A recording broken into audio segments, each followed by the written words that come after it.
یہ سلیمان علیہ السلام تھے۔ اللہ تعالیٰ نے آپ کو بہت سی خوبیاں اور معجزات عطا فرمائے۔ سورۃ النمل آیت 16 میں ہے، اور داؤد کے وارث سلیمان ہوئے، کہنے لگے لوگوں ہمیں پرندوں کی بولی سکھلائی گئی ہے اور ہم سب کچھ دیے گئے ہیں، بے شک یہ بالکل کھلا ہوا فضل الہی ہے۔ یہاں وراثت سے مراد مال نہیں بلکہ بادشاہت اور نبوت مراد ہے۔ اللہ تعالیٰ نے انہیں ایسا بادشاہ بنایا کہ ساری دنیا میں ان جیسا کوئی نہیں ہوا، آپ سے بڑھ کر بادشاہت بھی کسی کی نہ ہو سکی، کیونکہ خود سلیمان علیہ السلام نے یہ دعا کی تھی کہ الہی مجھے ایسی سلطنت عطا فرما کہ جو میرے بعد اور کسی کے شایان شان نہ ہو۔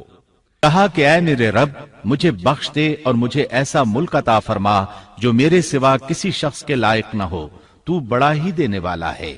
پس ہم نے ہوا کو ان کے ماتحت کر دیا، وہ آپ کے حکم سے جہاں آپ چاہتے نرمی سے پہنچا دیا کرتی تھی، اور طاقتور جنوں کو بھی ان کا ماتحت کر دیا، ہر عمارت بنانے والے کو اور غوطہ خور کو اور دوسرے جنات کو بھی جو زنجیروں میں جکڑے رہتے تھے۔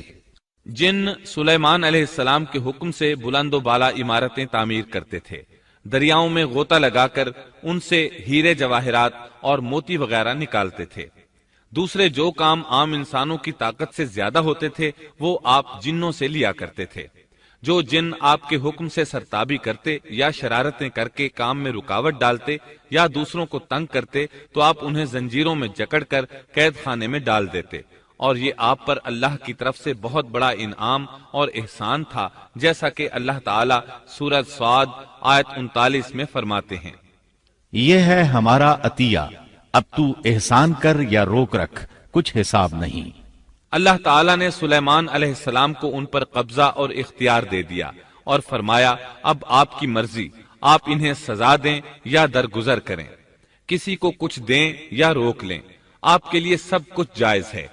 دوسرے مقام پر اللہ تعالیٰ سورہ سبا آیت 12 میں فرماتے ہیں، اور اس کے رب کے حکم سے بعض جنات اس کی ماتحتی میں اس کے سامنے کام کرتے تھے، اور ان میں سے جو بھی ہمارے حکم سے سرکشی کرے ہم اسے بھڑکتی ہوئی آگ کے عذاب کا مزہ چکھائیں گے۔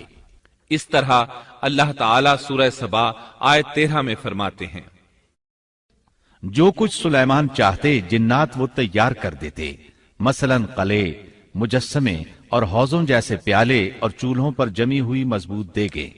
اے آل داؤد اس کے شکریے میں نیک عمل کرو، میرے بندوں میں سے شکر گزار کم ہی ہیں۔ یعنی جنات سلیمان علیہ السلام کے حکم کے مطابق بڑے بڑے محل، مساجد، قلعے، مختلف مساجد کے ماڈل یا سینریوں کے ماڈل، بڑے بڑے تھال اور اتنی بڑی دیگیں بناتے تھے جو بوجھل اور نقل و حمل کے قابل نہ ہونے کی وجہ سے کسی خاص مقام پر نصب کر دی جاتی تھی، اور یہ آپ پر اللہ تعالیٰ کا عظیم احسان تھا۔ اس کے علاوہ دیگر معجزات سے بھی اللہ تعالیٰ نے آپ کو سرفراز فرمایا تھا، جیسا کہ سورۃ الانبیاء آیت 82 میں اللہ تعالیٰ فرماتے ہیں، اسی طرح بہت سے شیاطین بھی ہم نے اس کے تابع کیے تھے جو اس کے فرمان سے غوطہ لگاتے تھے، اور اس کے سوا بھی بہت سے کام کرتے تھے، ان کے نگہبان ہم ہی تھے۔ یہ تمام اقتدار اللہ تعالیٰ نے آپ کو عطا کیا تھا۔ آپ کے معجزات میں سے ایک معجزہ یہ بھی تھا کہ ہوا آپ کے لیے مسخر یعنی مطیع و فرما بردار تھی۔ اللہ تعالیٰ سورہ صاد آیت 36 میں فرماتے ہیں، بس ہم نے ہوا کو ان کے ماتحت کر دیا، وہ آپ کے حکم سے جہاں آپ چاہتے نرمی سے پہنچا دیا کرتی تھی۔ اللہ تعالیٰ سورۃ الانبیاء آیت 81 میں فرماتے ہیں، اور ہم نے تیز و تند ہوا کو سلیمان کے تابع کر دیا جو اس کے فرمان کے مطابق اس زمین کی طرف چلتی تھی جہاں ہم نے برکت دے رکھی ہے، اور ہم ہر چیز کا علم رکھنے والے ہیں۔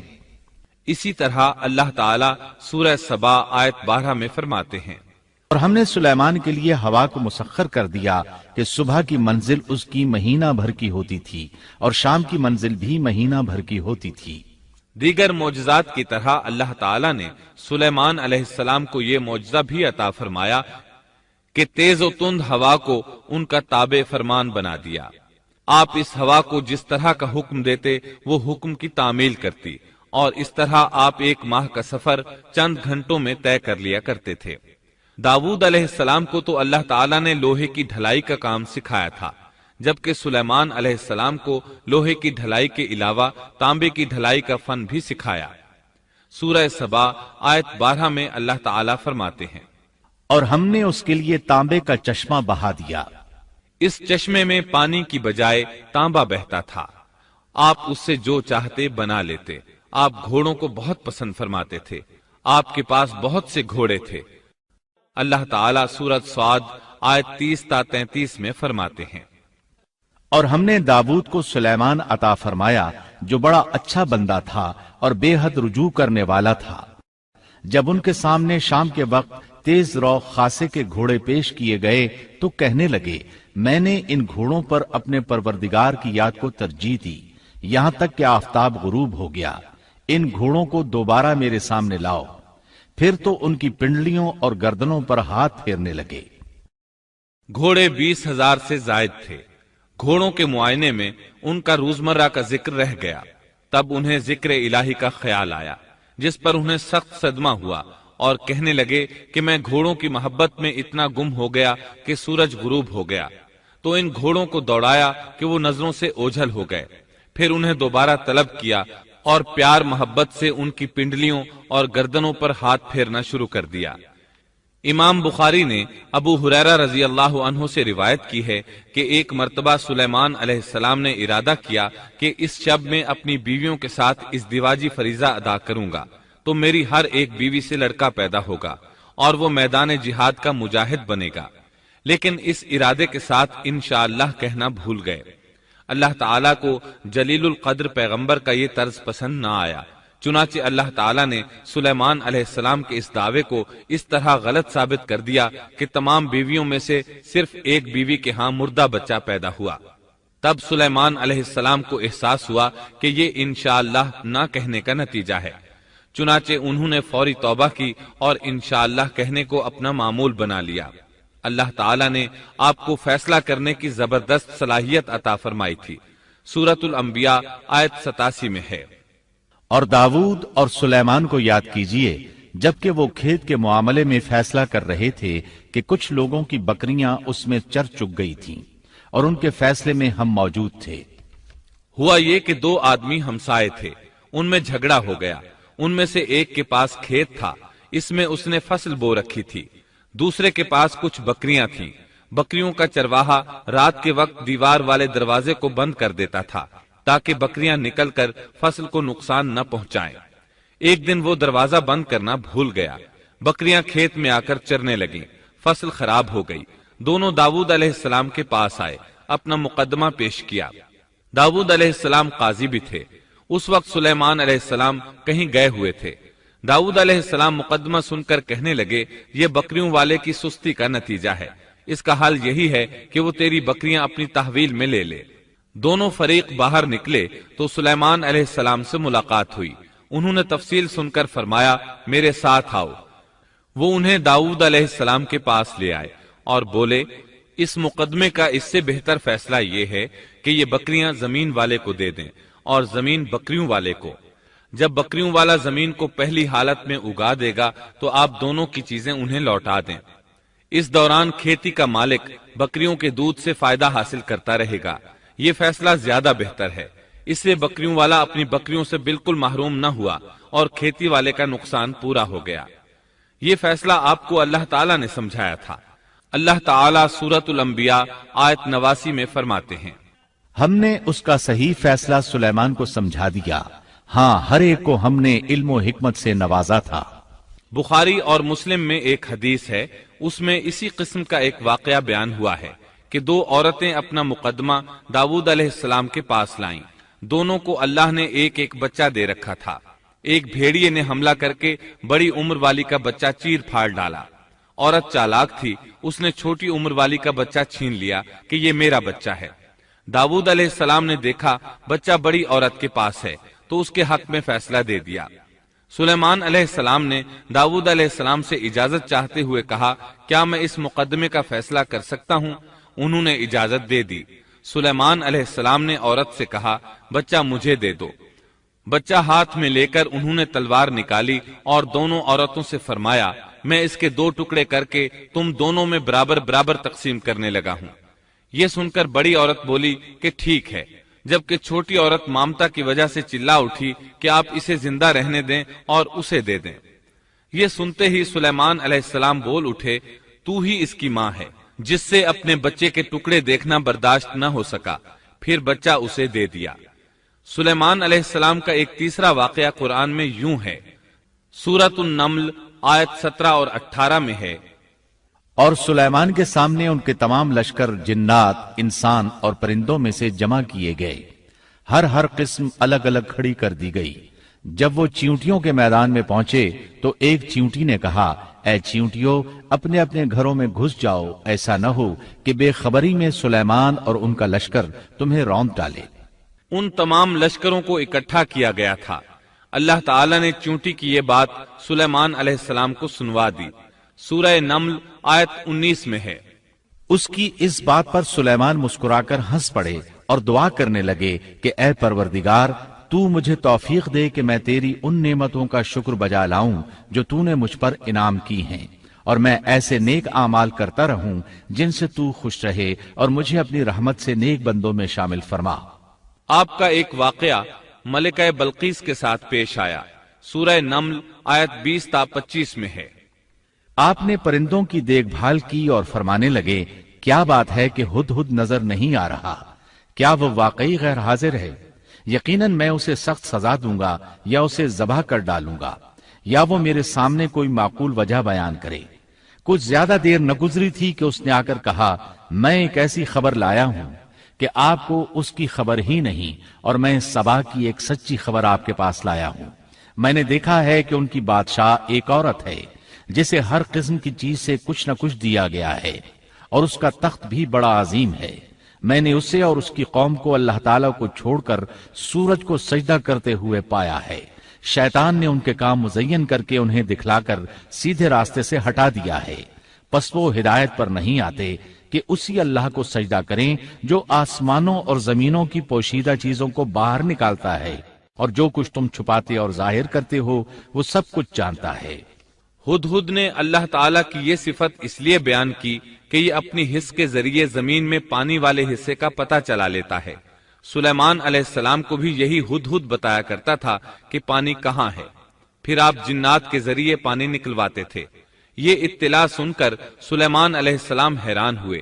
آپ نے ہدہد سے کہا، ہم ابھی تمہاری بات کی تصدیق کر لیتے ہیں۔ سورہ نمل آیت 27 اور 28 میں ہے، سلیمان نے کہا، اب ہم دیکھیں گے کہ تو نے سچ کہا ہے یا تو جھوٹا ہے۔ میرے اس خط کو لے جا کر انہیں دے دے، پھر ان کے پاس سے ہٹ آ اور دیکھ کہ وہ کیا جواب دیتے ہیں۔ آپ نے ایک خط لکھ کر اسے دیا۔ ہدہد وہ خط لے کر ملکہ بلقیس کے محل پہنچا۔ خط اس کے سامنے گرا کر خود دیوار پر جا بیٹھا۔ خط دیکھ کر ملکہ بلقیس نے کہا، وہ کہنے لگی، اے سردارو، میری طرف ایک باوقت خط ڈالا گیا ہے جو سلیمان کی طرف سے ہے، اور جو بخشش کرنے والے مہربان اللہ کے نام سے شروع ہے، یہ کہ تم میرے سامنے سرکشی نہ کرو اور مسلمان بن کر میرے پاس آ جاؤ۔ اس نے کہا، اے میرے سردارو، تم میرے اس معاملے میں مجھے مشورہ دو۔ میں کسی امر کا قطعی فیصلہ جب تک تمہاری موجودگی اور رائے نہ ہو نہیں کیا کرتی۔ ان سب نے جواب دیا کہ ہم طاقت اور قوت والے، سخت لڑنے بھیڑنے والے ہیں، آگے آپ کو اختیار ہے، آپ خود ہی سوچ لیجئے کہ ہمیں آپ کیا کچھ حکم فرماتی ہیں۔ اس نے کہا کہ بادشاہ جب کسی بستی میں گھستے ہیں تو اسے اجاڑ دیتے ہیں اور وہاں کے باعزت لوگوں کو ذلیل کر دیتے ہیں، اور یہ لوگ بھی ایسا ہی کریں گے۔ میں انہیں ایک ہدیہ بھیجنے والی ہوں، پھر دیکھ لوں گی کہ قاصد کیا جواب لے کر لوٹتے ہیں۔ ملکہ بلقیس یہ اندازہ کرنا چاہتی تھی کہ سلیمان علیہ السلام کس قسم کے بادشاہ ہیں، اور یہ کہ وہ ان کے خلاف لڑ سکیں گے یا نہیں۔ چنانچہ اس نے فلسطین کی طرف بے شمار تحائف روانہ کیے تاکہ لڑائی کی نوبت نہ آئے، لیکن جب یہ تحائف سلیمان علیہ السلام کے پاس پہنچے تو آپ غضبناک ہو گئے۔ پس جب قاصد سلیمان کے پاس پہنچا تو آپ نے فرمایا، کیا تم مال سے مجھے مدد دینا چاہتے ہو؟ مجھے تو میرے رب نے اس سے بہت بہتر دے رکھا ہے جو اس نے تمہیں دیا ہے، پس تم ہی اپنے تحفے سے خوش رہو۔ جا ان کی طرف واپس لوٹ جا، ہم ان کے مقابلے پر وہ لشکر لائیں گے جن کے سامنے پڑنے کی ان میں طاقت نہیں، اور ہم انہیں ذلیل و پست کر کے وہاں سے نکال باہر کریں گے۔ قاصد ان کا جواب سن کر اور یہ صورتحال دیکھ کر دہشت زدہ ہو گئے۔ انہوں نے بلقیس کے پاس جا کر ساری حقیقت بیان کر دی۔ ملکہ بلقیس نے انہیں پیغام بھجوایا کہ ہم اسلام قبول کرنے کے لیے تیار ہیں۔ سلیمان علیہ السلام تک اس کا پیغام پہنچا تو آپ اپنے درباریوں کی طرف متوجہ ہوئے۔ آپ نے فرمایا، اے سردارو، تم میں سے کوئی ہے جو ان کے مسلمان ہو کر پہنچنے سے پہلے ہی اس کا تخت مجھے لا دے؟ ایک قوی ہیکل جن کہنے لگا، آپ اپنی مجلس سے اٹھیں، اس سے پہلے میں اسے آپ کے پاس لا دیتا ہوں۔ یقین مانیے کہ میں اس پر قادر ہوں اور ہوں بھی امانت دار۔ جس کے پاس کتاب کا علم تھا وہ بول اٹھا کہ آپ پلک جھپکائیں، اس سے بھی پہلے میں اسے آپ کے پاس پہنچا سکتا ہوں۔ جب آپ نے اسے اپنے پاس موجود پایا تو فرمانے لگے، یہی میرے رب کا فضل ہے تاکہ وہ مجھے آزمائے کہ میں شکر گزاری کرتا ہوں یا ناشکری۔ شکر گزار اپنے ہی نفع کے لیے شکر گزاری کرتا ہے، اور جو ناشکری کرے تو میرا پروردگار بے پرواہ اور کرم کرنے والا ہے۔ حکم دیا کہ اس کے تخت کی صورت بدل دو تاکہ معلوم ہو جائے کہ یہ راہ پا لیتی ہے یا ان میں سے ہوتی ہے جو راہ نہیں پاتے۔ تخت لانے والے آدمی کے متعلق جو یہ آیا ہے کہ اس کے پاس کتاب کا علم تھا، تو مفسرین کا اس کے بارے میں اختلاف ہے کہ وہ کون تھا۔ قرآن کریم کے الفاظ سے جو معلوم ہوتا ہے وہ اتنا ہی ہے کہ وہ کوئی انسان ہی تھا جس کے پاس کتاب الہی کا علم تھا۔ اللہ تعالیٰ نے کرامت اور اعجاز کے طور پر اسے یہ قدرت دے رکھی تھی کہ پلک جھپکتے وہ تخت لے آیا۔ پھر سلیمان علیہ السلام نے تخت میں تبدیلی کا حکم دیا۔ تخت میں تبدیلی کا حکم سن کر اس میں سے ہیرے جواہر نکال دیے گئے اور دوسری جگہوں پر لگا دیے گئے۔ سورہ نمل آیت 42 اور 43 میں ہے۔ پھر جب وہ آ گئی تو اس سے کہا گیا کہ ایسا ہی تیرا بھی تخت ہے۔ اس نے جواب دیا کہ یہ گویا وہی ہے، ہمیں اس سے پہلے ہی علم دے دیا گیا تھا اور ہم مسلمان تھے۔ اسے انہوں نے روک رکھا تھا کہ جن کی وہ اللہ کو چھوڑ کر پرستش کرتی رہی تھی، یقیناً وہ کافر لوگوں میں سے تھی۔ اب سلیمان علیہ السلام کی ملکہ بلقیس سے گفتگو شروع ہوئی۔ پھر وہ اسے تخت کے پاس لے آئے۔ اس سے پوچھا، کیا تیرا تخت بھی اسی طرح کا ہے؟ اس نے بہت اچھا اور فصاحت سے بھرپور جواب دیا۔ اس نے نہ تو یہ کہا کہ ہاں، کیونکہ وہ تو اپنا تخت پیچھے سبا کے علاقے میں چھوڑ آئی تھی، یہاں کیسے آ سکتا تھا، نہ اس نے یہ کہا کہ نہ، کیونکہ یہ وہی محسوس ہو رہا تھا۔ البتہ اس میں قدرے تبدیلی محسوس ہو رہی تھی۔ اس نے عجیب جملے میں جواب دیا کہ یہ وہی لگتا ہے۔ سلیمان علیہ السلام یہ جواب سن کر حیران ہوئے۔ اب آپ نے اسے اپنی سلطنت کا غلبہ دکھانے کے لیے ایسا منظر دکھایا جو کسی بشر نے آج تک نہیں دیکھا۔ چنانچہ آپ اسے ایک محل میں لے گئے۔ یہ مکمل طور پر شیشے کا تھا۔ اس سے دوسری طرف دیکھا جا سکتا تھا۔ فرش بھی شیشے کا تھا۔ شیشے کے نیچے پانی چھوڑا گیا تھا۔ پانی چلتا رہتا تھا۔ آپ اسے لیے اندر داخل ہوئے تو وہ بہت حیران ہوئی کہ محل میں پانی بہ رہا ہے۔ اس نے اپنا لباس کچھ اوپر کر لیا کہ بھیگ نہ جائے۔ اس نے اپنا پاؤں پانی پر رکھنا چاہا تو وہ شیشے پر پڑا، اور زیادہ حیران ہوئی اور شرمندہ بھی کہ دھوکا کھا گئی۔ اور یہ سب کچھ جنات کے ذریعے تیار کرایا گیا تھا۔ سورہ نمل آیت 44 میں اللہ تعالیٰ فرماتے ہیں، اس سے کہا گیا کہ محل میں چلی چلو، جسے دیکھ کر یہ سمجھ کر کہ یہ حوض ہے، اس نے اپنی پنڈلیاں کھول دی۔ سلیمان نے کہا، یہ ایسا محل ہے جس میں نیچے بھی شیشے جڑے ہوئے ہیں۔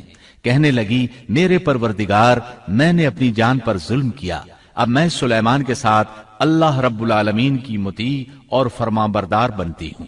یہ عظیم سلطنت دیکھ کر وہ جان گئی کہ سلیمان علیہ السلام صرف بادشاہ ہی نہیں، نبی بھی ہیں۔ چنانچہ اس نے فوراً ایمان قبول کر لیا۔ سلیمان علیہ السلام کا سب سے بڑا کارنامہ یہ ہے کہ آپ نے مسجد اقصی تعمیر کروائی۔ اس کی پہلی تعمیر یعقوب علیہ السلام نے کرائی تھی۔ صحیح حدیث میں ہے کہ رسول اللہ صلی اللہ علیہ وسلم سے پوچھا گیا، زمین میں کون سی مسجد سب سے پہلے تعمیر کی گئی؟ آپ نے فرمایا، مسجد حرام، یعنی مکہ معظمہ والی مسجد۔ پھر آپ سے پوچھا گیا کہ اس کے بعد کون سی مسجد زمین میں بنائی گئی؟ آپ نے جواب دیا، مسجد اقصی۔ جب بخت نصر نے قدس پر قبضہ جما لیا تو اس نے مسجد اقصی ڈھا دی۔ لیکن پھر سلیمان علیہ السلام کو اللہ تعالیٰ نے بادشاہت عطا کی تو انہوں نے اثر نو تعمیر کا کام شروع کرایا۔ اس کے ساتھ ہی انہوں نے ہیکل سلیمانی بھی تعمیر کروایا۔ یہود آج تک اس کو مقدس سمجھتے ہیں۔ یہ مسجد اقصی کے بالکل قریب ہے۔ مسجد اقصی کی فضیلت میں بہت سی روایات ملتی ہیں، جیسا کہ رسول اللہ صلی اللہ علیہ وسلم کا ارشاد ہے، مسجد حرام میں ایک نماز کا ثواب 1,00,000 نمازوں کے برابر ہے، مسجد نبوی میں ایک نماز کا ثواب 1,000 نماز کے برابر ہے، اور مسجد اقصی میں 500 نمازوں کے برابر ثواب ملتا ہے۔ مسند احمد میں عبداللہ بن عمرو بن عاص رضی اللہ عنہما سے روایت ہے کہ رسول اللہ صلی اللہ علیہ وسلم نے فرمایا، جب سلیمان علیہ السلام نے بیت المقدس کو تعمیر کیا تو اللہ تعالیٰ سے 3 دعائیں مانگی، ان میں سے اللہ تعالیٰ نے 2 قبول فرمائیں اور ایک کے بارے میں ہم امید رکھتے ہیں کہ وہ ہمیں ملے گی۔ انہوں نے پہلا سوال یہ کیا کہ مجھے ایسی حکومت دے جو تیری حکومت کے موافق ہو، یعنی عدل و انصاف کی فراوانی ہو اور کسی پر ظلم و زیادتی نہ ہو۔ اللہ نے یہ دعا قبول فرمائی۔ دوسرا سوال یہ کیا، مجھے ایسا ملک عطا فرما جو میرے سوا کسی شخص کے لائق نہ ہو۔ اللہ تعالیٰ نے یہ دعا بھی قبول فرما لی۔ تیسرا سوال یہ کیا کہ جو شخص بھی گھر سے نکلے اور وہ مسجد اقصی میں نماز پڑھنے کا ارادہ رکھتا ہو تو وہ اپنے گناہوں سے اس طرح نکل جائے جس طرح کے پیدائش کے دن تھا۔ اس تیسرے سوال کے متعلق رسول اللہ صلی اللہ علیہ وسلم نے فرمایا، امید ہے یہ دعا اللہ نے ہمارے لیے رکھ لی ہو۔ اللہ تعالیٰ نے انہیں اس قدر طاقت اور قدرت عطا فرمائی تھی، لیکن اس کے باوجود آپ بشر تھے اور موت ہر بشر کو پہنچ کر رہتی ہے۔ انسان جس قدر بھی قدرت حاصل کر لے، جتنا بھی غلبہ پالے، جتنی بھی عظمت حاصل کر لے، لیکن موت سے نہیں بچ سکتا۔ اللہ تعالیٰ نے تو نبی کریم صلی اللہ علیہ وسلم کے متعلق فرمایا ہے، سورۃ الزمر آیت 30 میں ہے، بے شک خود آپ کو بھی موت کا مزہ چکھنا ہے اور یہ سب بھی مرنے والے ہیں۔ اللہ تعالیٰ نے چاہا کہ سلیمان علیہ السلام کی موت سے بھی لوگوں کو عبرت ہو اور نشانیاں ظاہر ہوں، کیونکہ اس دور میں لوگ جنات کے فتنے میں مبتلا تھے۔ یہ خیال کرتے تھے کہ جنات کو غیب کا علم ہے۔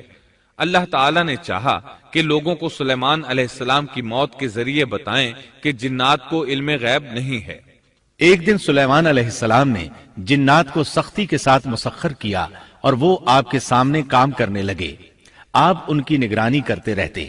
جنات کے دلوں میں آپ کا بہت خوف تھا۔ آپ انہیں سستی کرنے پر سخت سزا دیتے تھے۔ آپ کھڑے ان کی نگرانی کر رہے تھے۔ اس وقت آپ کی عمر 150 سال تھی۔ جنات بیت المقدس کی تعمیر میں مصروف تھے۔ ایسے میں آپ نے اپنا عصا پکڑا اور اس پر اپنی ہتھیلیاں ٹکا دیں، پھر ہتھیلیوں پر اپنا سر رکھ دیا۔ اس طرح ان کی نگرانی کرتے رہے۔ اسی حالت میں اللہ تعالیٰ نے آپ کی روح قبض کر لی، تاہم آپ کی آنکھیں کھلی رہیں۔ ادھر جن مسلسل کام میں لگے رہے۔ وہ یہی خیال کرتے رہے کہ سلیمان علیہ السلام زندہ ہیں اور انہیں دیکھ رہے ہیں۔ آپ کا خلیفہ آیا تو وہ جان گیا آپ انتقال کر گئے ہیں، لیکن اس نے بھی جنات پر یہ بات ظاہر نہ کی۔ اس طرح 2 سال گزر گئے۔ جن اس قدر سخت نگرانی پر حیران تھے۔ وہ دیکھ رہے تھے کہ 2 سال سے سلیمان علیہ السلام نے حرکت تک نہیں کی، پلک تک نہیں جھپکی۔ ادھر اللہ تعالیٰ نے دیمک کو سلیمان علیہ السلام کے عصا پر مسلط کر دیا۔ وہ اندر اندر لاٹھی کو کھوکھلا کرتی رہی۔ آخر لاٹھی ٹوٹ گئی۔ سلیمان علیہ السلام زمین پر گر گئے۔ اس وقت جنات کو پتا چلا کہ انہیں فوت ہوئے تو عرصہ دراز ہو چکا ہے۔ تب انسانوں کو بھی معلوم ہو گیا کہ جنات کو غیب کا علم نہیں ہے۔ اللہ تعالیٰ سورہ سبا آیت 14 میں فرماتے ہیں، پھر جب ہم نے ان پر موت کا حکم بھیج دیا تو ان کی خبر جنات کو کسی نے نہ دی سوائے گھن کے کیڑے کے جو ان کے عصا کو کھا رہا تھا۔ پس جب سلیمان گر پڑے تو اس وقت جنات نے جان لیا کہ اگر وہ غیب دان ہوتے تو اس ذلت کے عذاب میں مبتلا نہ رہتے۔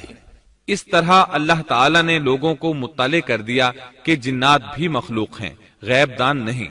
اللہ تعالیٰ ہی ان پر قادر ہے۔ اور اسی کے ساتھ سلیمان علیہ السلام کا قصہ اپنے اختتام کو پہنچا۔